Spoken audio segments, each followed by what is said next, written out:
Look at that smile. Oh, we missed our flight. Favorite place you've been?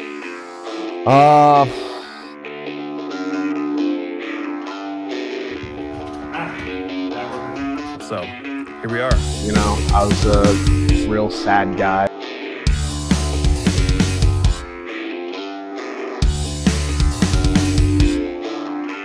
Mr. International, change over! It's 7 a.m. in Fishers. We had a white wrestling event last night, which means I was in wrestler mode and in promoter mode. And I didn't get out of the venue until 1 a.m. I got home 1:30 and I had to pack for this trip today. Now it's a little after 7. I'm already running errands. I'm back at the school. I had to unload a bunch of equipment from the show. I just paid our utility bill. Then I have a 3-hour drive to my buddies in Cincinnati. And then we have 3 flights, which will eventually get us to Rome, Italy at 11:55 a.m. on Sunday. And we wrestle at 2. And that's how we go.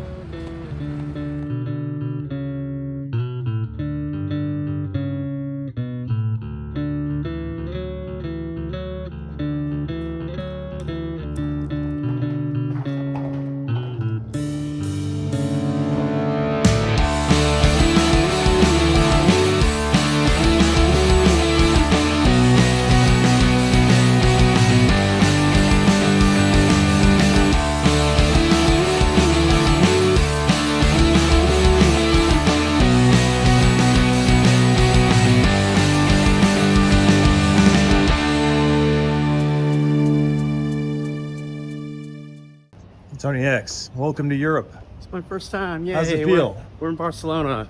Feel tired. Slept for maybe an hour. Jack Vaughn, how we feeling?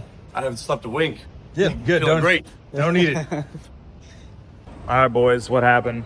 Oh, we missed our flight. We were 7 minutes late after boarding started, so they wouldn't print our boarding passes, even though there was plenty of time to get to the gate.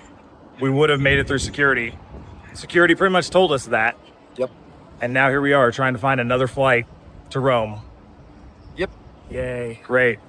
Wrestling. Wizz Air is the shits. And we got to our connecting flight in Barcelona 7 minutes too late. Well, we got to the flight early enough, but when we went to the Wizz Air counter to get our boarding passes printed off, apparently we were 7 minutes too late because they had already started boarding. And apparently at that point, they can't print off a piece of paper, even though we had plenty of time to get through security. You think we would have made it? Absolutely, without question. I don't know when the boarding, because I think the flight left at 10 o'clock. Yeah. And we probably would have cut it close, but I definitely think we could have made it. Yeah, we definitely would have been on the plane by like 9:35. Yeah, and then we had tried to find everything we could to find a later flight, but the one that could have got us there in time was fully booked, and then all the other ones would have got us there after the show had already started, because the show started at like 4:30 in the afternoon, so, which is strange, especially for well, I guess it was a Sunday, so that kind of makes sense. But yeah, very early for a show, so unfortunately all the flights got us there at like 6 p.m. So we just spent the night in Barcelona and came to Rome the next morning.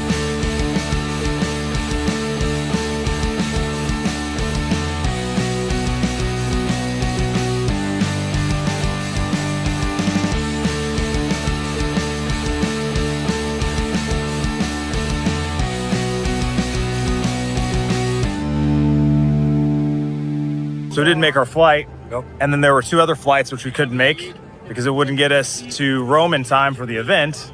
And now we're at the Cathedral of Barcelona, but at least the trio of us get a Barcelona day on top of a couple Rome days. We lost Savio somewhere. Yeah, unfortunately, NWA ruined our plans for a trios group in both places, but now we actually get another Barcelona day. It's your first trip.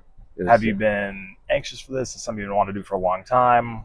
What's the down low on all that? It's something I wanted to do for a long time, but I never really had the drive to do it until recently. It was always something like, oh, if I could ever do that, I want to do it.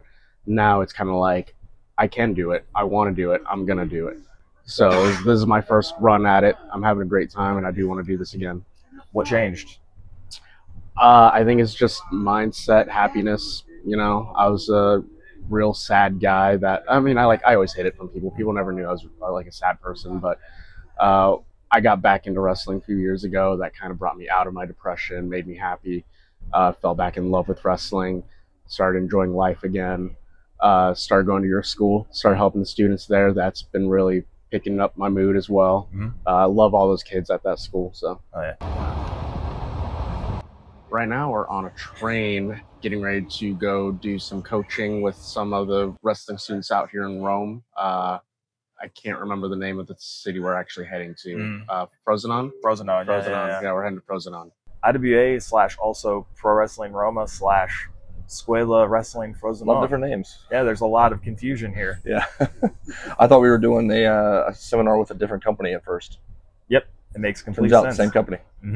I was worried about false advertising for the wrong company because they have two like branches. Yeah. So yeah, we've been bouncing around like a ping pong ball all day, but we did get to enjoy a little bit of what Barcelona has to offer. Now we have a decent place to stay for the night. Unfortunately, you just got set back a whole lot more financially from not wrestling, not moving merch, and buying new flights to Rome for the morning so we can still make it to our seminar on Wednesday in Frosinone for the same wrestling school related to the company we're supposed to work for tonight. Trying to go to Rome. Hopefully. Take two. Hey mambo, mambo Italiano, hey hey mambo, mambo Italiano, go go go. You mixed up a Siciliano, all you Calabrese do the mambo like a crazy with a hey mambo. Don't wanna tarantella, hey hey mambo, no more mozzarella, hey mambo. Mambo Italiano, try an angelada with the fish bacala and then hey Goomba. I love how you dance the rumba, but take some advice, paisano. Learn how to mambo. If you're gonna be a square, you ain't gonna go nowhere. Hey mambo, mambo. Jackpot seminar here in Italia or Italy. They don't let me teach in the United States anymore.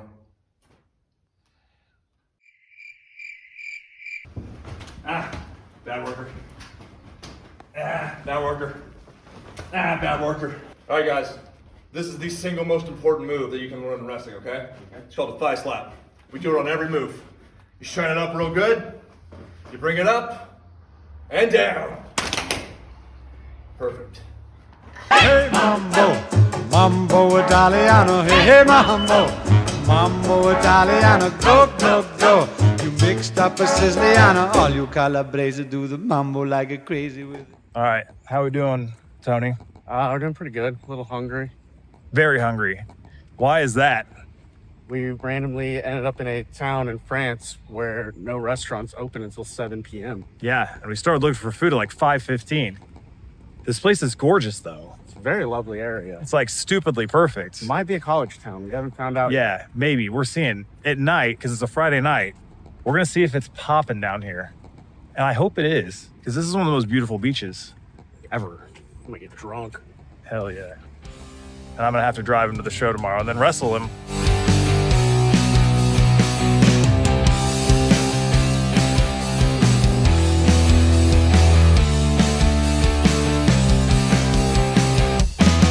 This is the first car I've ever rented, which was easy enough to do, but then getting out of the city of Barcelona was one of the scariest things I've ever done.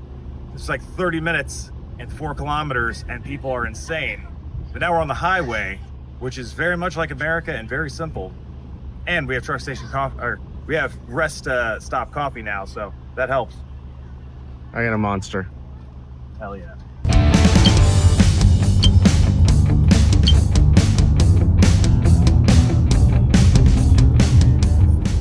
And here we are. It's about an hour before call time. Well, we've been here in the city of Montati for a hot minute. We went and grabbed food. This entire place closes at like 12:30 p.m. There was a place open till 2, and that is the p.m. And that is the place that we ate. And now we're in this building right here, this gym. It looks like it was built in like 1900. So it's an awesome vibe. And they just keep telling us like it's not gonna be a big show, but I have a feeling in a town like this that it's gonna be really popping. Everyone seems super cool so far. And yeah, here we are. We made it. Definitely a city we had to have the rental car to get to. No way we would have made it here. There's no real public transportation to this little tiny burb. So here we are.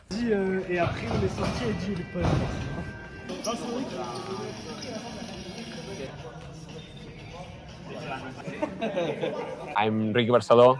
I'm from Girona, Spain. Been wrestling for 12 years now. I've been wrestling, in different countries of Europe. Spain, obviously, Portugal, Italy, France, and United Kingdom as well, and Ireland. Nice. Yeah. Do you have a favorite? Favorite country? Favorite place you've been? Well, I've been well treated in Italy. I had and Portugal as well. Portugal are really nice people. I had audience is very, the crowd is they have fire. They live it. So yeah, I would like to go back there. Also, of course, would like to wrestle in countries like the UK as well again, because there's a lot of promotions, a lot of passion, tradition. So I would like to learn more. Ireland as well. So yeah. So looking forward to it. You started 12 years ago. Yeah. You started in Spain? Yes. Yeah, where at?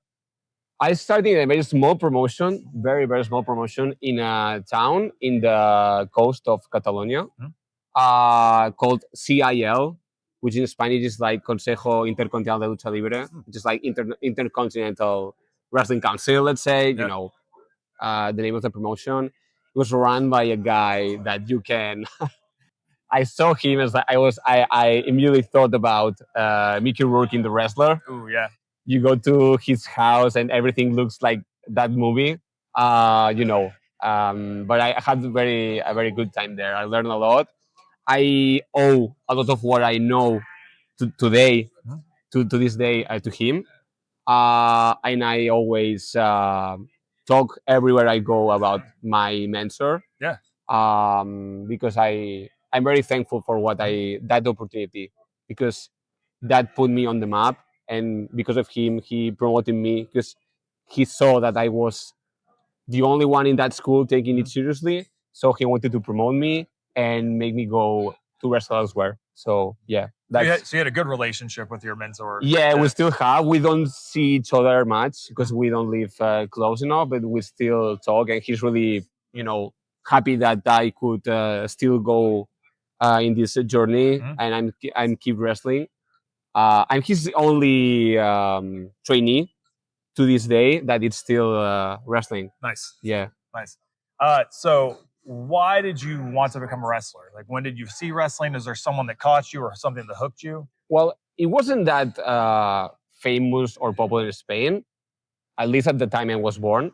So around the early 2000s, it was televised again in public television. So that catch called my attention. That caught my attention.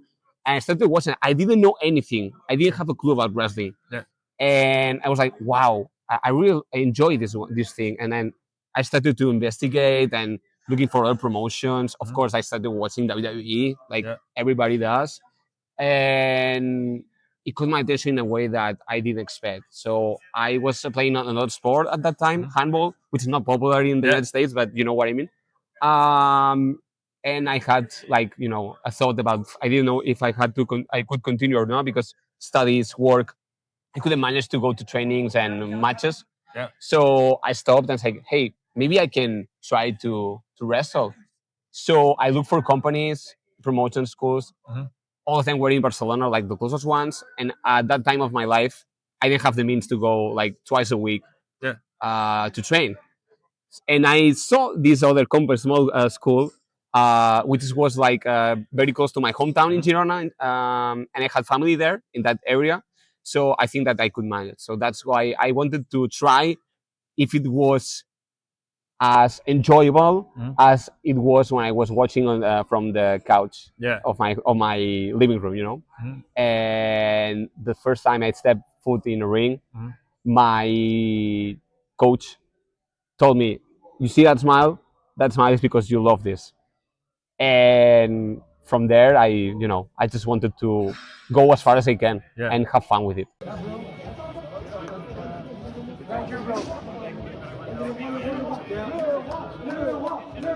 The last 2-3 years have been the most challenging for me. I have an age now. I mean, I'm still young, but I know that I'm not gonna make a living out of wrestling. Yep.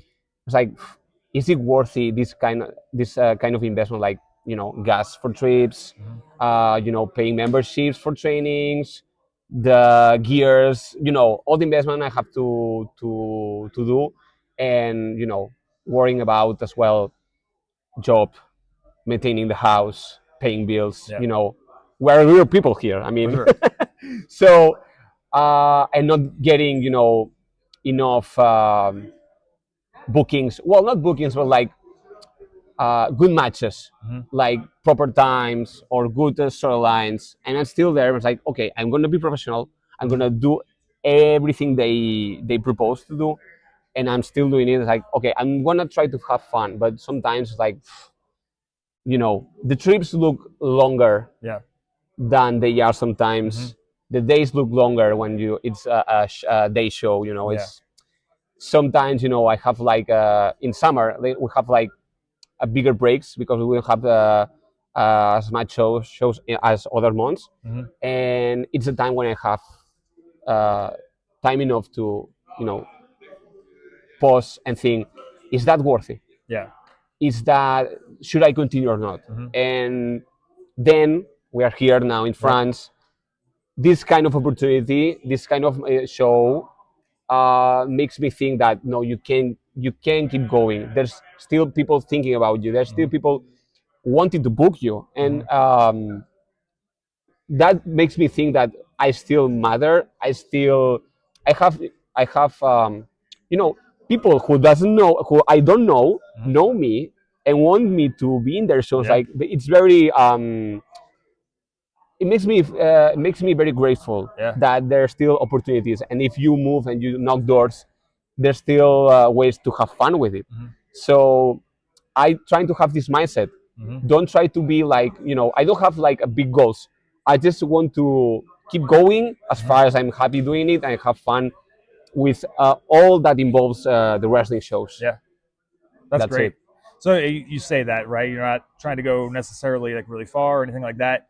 So you're based in Barcelona primarily, yeah? Yeah, close to Barcelona. Yeah, it's mainly where I work when I train. Yeah. Okay. Yeah. And what do you think of the scene in Spain, Catalonia, France, like your domain, your region? What do you think of the scene of wrestling here? Well, we have a big scene now compared to where I started, because nearly every region of Spain has a school nowadays, or at least like the biggest ones, the bigger ones. They have we can say that we have like the Mediterranean leagues, Barcelona, Valencia, and there's a good relationship. Let's say that there's like a circuit between Valencia, Barcelona, and also here France. There's like connection, and then we have Madrid, which is the capital, so there's like a big company. And then the north, you go to PWE, Pro Wrestling Euskadi, you go to Cantabria, North Coast Wrestling, and there's people. There's also movement. It's cool because in a very short period of time, there has been a big increase of trainees, wrestlers, shows. You can wrestle. You can look at the calendar, and in Spain there is a show nearly every weekend at the same time, every weekend in different places, which is very important and very different to what it was like a few years back. And we are like promoting talent. We have talent now in Japan. We have talent in the USA. We have talent in the WWE that started here in Spain. So people is trying to look at our scene, and I'm happy for that. That makes me think also that I have to give my 100%, because the quality of the shows are increasing. Yeah.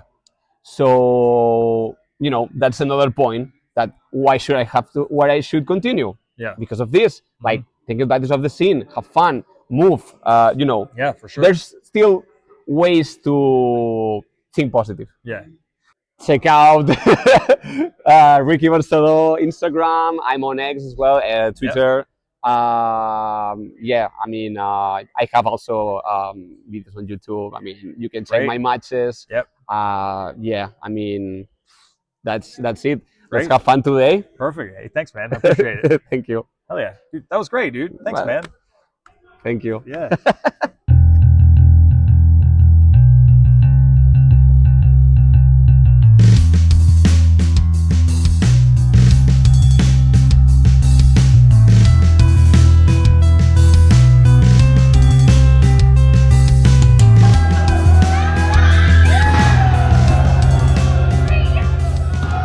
First things first, man. Your name, age, where are you from? Yeah. So my real name, I guess, my government name is Romain, but I think most people don't call me Roman in wrestling. They call me Zaeken. So I'm from the city of Montpellier in the south of France, and I've pretty much been wrestling for roughly 15 years now. Oh, dang. So I wrestled in 7 countries.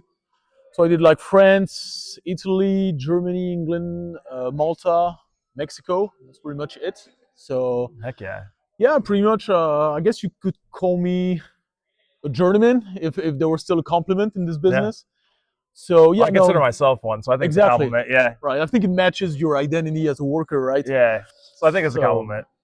So I do wrestle as much as possible, and also like trying to re-educate, I think, people in the South about wrestling, what it could be. Yeah. You know. So yeah. So what do you mean as in south of France the scene is not great, is not flourishing, it used to be great? It's pretty much non-existent, if Gotcha. we were very honest. Like even recently, I shot like for a national TV channel documentary about wrestling, and I was literally meeting guys whose father used to wrestle in the '60s, so the golden years essentially, and they were like, "Man, it changed a lot over the previous like 60 years or something." And yeah, like France is not like a big wrestling territory right now, especially the South. The South is really like almost like the bastard child, I guess, of the scene. And I guess what I'm trying to do in the most humble way possible is to, bring people back to the venue. Yeah. Because they like wrestling, they just don't know it yet. Yeah. You know? Who are some of the historic French wrestlers? I know a lot of people, especially in the States, know a lot of French history. Right. My friends and I, we nerd out on some of that stuff. Yeah. But who would you say are some of the historic French wrestlers? Well, on the Twitter scene these days, it's a big thing now. If you can like get your hands on French wrestling from the '60s, it become almost like a gold mine in a way. The funny thing is that, and I tell that to everybody, a lot of people think that pro wrestling is an American invention because of all the history of Hack and Schmidt and all those guys. Reality is that catch wrestling, like the origin, was a British thing, and the show aspect with a good guy and a bad guy was created in France. They used to have like I'm talking about late 1800s. They used to have those wrestling cabins, as they used to call it. So you would go from like state fair to state fair, Renaissance shows, whatever, and you would have literally like a thing when you would have a line of wrestlers, and they would ask the crowd, who's ready to step up. Yeah, of course. And one of the guy happens to be a wrestler as well. So it was a big. The fix was in. So historically, there was a lot of important guys, and I think one of the first one was Paul Ponce. And Ponce was an interesting guy because as early as 1908, he revealed publicly in the newspaper that it was a show. So, which is always funny when I talk to some old heads, and I mean like guys from the 80s, and they're like, "Yeah, we keep everything real. We never say." I was like, "There's a guy in 1908 who told everybody that it was a work. It's gonna be all right. Like we're gonna be fine, okay?" So Paul Ponce was one of them. The big one, I guess, was Henry Deglan. Because Deglan was a real amateur wrestling standout, and he is one of the first who moved to the US. And there's the famous thing when like he was supposed to be NWA champ, but that didn't work, and then he pretty much went in he decided to went in business for himself because he had such great skill as a grappler. So Deglan was another one, and I would say the last one was Edward Carpentier, who same thing was supposed to be NWA world champ. Never worked, but his biggest contribution to the business was that he found a young Andrei Rusimov. And he told him, "You need to get your ass to North America." And of course, the rest is history. Andre the Giant became the guy that put WWE on the map. And so they're pretty much the three ones. Paul Ponce was like the biggest star locally. Henry Deglan was the first international guy. And Edward Carpentier is basically a father to all of us. Yeah. So where did you break in at? Where did you start at? Well, the South it's a rough place now, but it was even worse like 20 years ago. Yeah. And we got lucky. A few guys from here. Well, one time there was a seminar hosted by Soraya Knight from the Knight family. So her son Zach Zodiac, and Soraya, her daughter, was on WWE television. Was Paige for a while, and she came here for just one seminar, and she took a liking to us. She saw that we're hungry but very lost, like not a lot of knowledge about the business and the inner working of the industry. So she kept coming back and kept coming back and kept coming back. And it became that thing that she could not be here on a weekly basis. So she decided to come once a month for like 3 days. And it was like 27 hours of work, like 9 hours a day for 3 days. She was trying to build something. And typical thing about wrestling schools is that the majority of us quit after a while. Of course. And a handful of us stayed. And I was part of that group. And after I was done training, she told me, you need to get your ass on the road and do what you feel is right, and I've been wrestling ever since. And I think in probably the last guy from that original group that is still wrestling to this day. So yeah. So you mentioned a lot of places you've been. What's the coolest place you've been, the coolest thing you've seen, or some crazy story that's come about because of wrestling? The one thing that might not mean that much to the general audience, but that means a lot to me, was Malta. Such a small country, right? An island in the middle of the Mediterranean.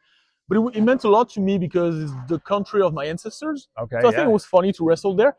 And I did a bit of research, and I happened to be the first French wrestler in history to wrestle there. Nice. I was like, well, I guess I have a little bit of something going for me. Yeah. And Mexico was great because I went there and I knew the skill level was just phenomenal. Yep. And the thing is that I wrestled for a big company. I didn't wrestle for like a shady indie. Yeah. I wrestled for IWRG in Naucalpan, which was number 3 promotion. Now it's number 2. Now that AAA has been bought by WWE, it's literally the number 2 promotion. And the fact that I went there and that at the end of the match, we had the traditional Mexican thing, when they throw money into the ring. The fact that I had this, because, as wrestlers, we're always very self-conscious, right? We're never satisfied with our matches. And I saw this and I was like, man, you did something today that mattered. I had another one of those moments when I wrestled in England, which is such a wrestling hotbed. And I wrestled for Premier Promotions, which is like this traditional, old school British rounds product. When you have like rounds and it goes like 30 minutes, everybody improvises everything. Yep. And I went against James Mason, so wrestling icon and longtime WWE scout. Legend, yeah. And it was really the thing when I just went up to him and I said, what do we do tonight? And he was like, I don't know, wrestle. And we went 30 minutes and I had a standing ovation. And I replayed like the evil foreigner coming in. Yeah. And they were like, no, screw that. Like, we bring him back. We want the rematch. To have this kind of crowd that witnessed Zack Sabre Jr. and Jordan Breaks and Jonathan Gresham saying this about one of my matches, like that means something, in this wrestling thing. That's probably the happiest memory I have in wrestling. Nice. Yeah. And then the question I ask everybody, what does wrestling mean to you? I would say that it's my way of communicating with the world, and not just for myself, but for the culture, the history of this country. Like, there's so many cultural milestones. Like in French culture, owes a lot to wrestling. People don't know it. People don't know that when they wear an Obey t-shirt, the face on that thing is Andre. Yeah. They don't know that Shrek, the movie, with the green goblin-looking guy, is based on a French wrestler called Maurice Thier. They don't realize that Abraham Lincoln was into wrestling, even the work style, and which is probably the most famous American figure in France. There's so many aspects of culture that are linked to wrestling. And there is this, and there is also the fact that I tend to say that wrestling is for everybody. Like men, women, young, old. If you're into the physicality or the comedy stuff, if you're gonna find your one thing in a wrestling show that you're gonna enjoy. So the one thing I would say about what is wrestling for me, it's like a way to gather people. It really is the best way to gather people. Oh yeah, that's great. Well, and just the thing I want to throw out, I made a lot of my career being the international guy and going to a bunch of different places, right? And one of my best friends from the time I was a kid decided he finally wanted to go out of the country to wrestle. And you were able to book him his first match tonight. And that means a lot to me. That means a ton to him, especially since we came to Europe a week ago, Right. and we ended up missing our first show because of flight issues. So it was like up in the air. Oh man, he might have come over here and not even get a chance. So thank you for putting us on the show tonight, man, and letting us be a part. Well, I like I said, I've been a traveling wrestler. I know exactly what it's like to be, gunning for opportunities and stuff. And I'm going to tell you the same thing that I told you, like in the DMs. When you told me about this, I was like, if you come knocking on my door and you're an actual wrestler, but you're just looking for an opportunity, I'm not going to say no. Mm-hmm. I know exactly what it's like. So if you're a trained guy and you know what you're doing, you knock on my door, you're looking for an opportunity, I'm going to say yes. Mm-hmm. I don't have this attitude of guys that, like my best friends on the show, so card is full, don't come. And no, you're a worker, you work your ass off, you deserve a spot on the card. In my opinion, everybody deserves a spot on the card as long as they work for it. Yeah. And I watched you guys, some of your matches from previous years and other promotions, and you guys know how to work. I was like, who am I to tell, no, you're not good enough? Mm-hmm. It's like, no. I had so many experiences where I was like not good enough to be on the show, and I got booked on a better show. I was like, no, it's like, if we're honest and objective for 5 seconds, people deserve opportunities. Yeah. And this business is about opportunities, and it's also about proving your talent. Mm-hmm. So no problem. This was a blast, man. It was a solid show. Really liked it. Crowd was dope. So thank you, man. Anytime, man. Appreciate it. Every time you come back. Mr. International, Jake Omen.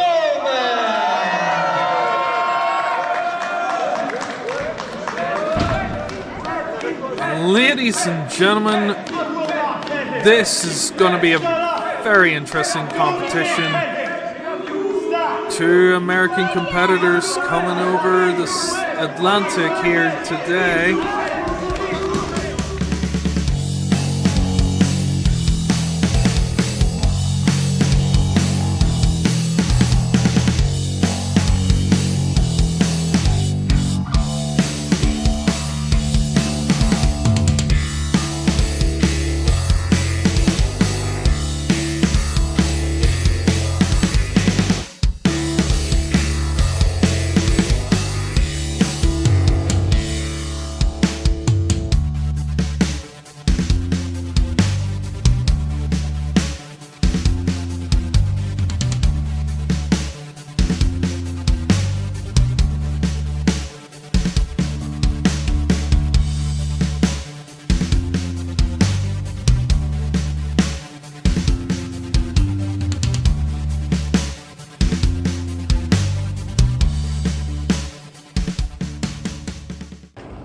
All right, international drip 1 down. Tony, how are we feeling? Feel good. No, I don't. I'm exhausted. I'm tired.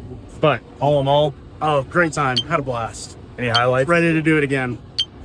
Are you sure? Sure you're ready to do it again? Not immediately, but yes, Yeah. I'm definitely sure to ready to do it again. Need a second to relax before the next one? Yeah. Understand.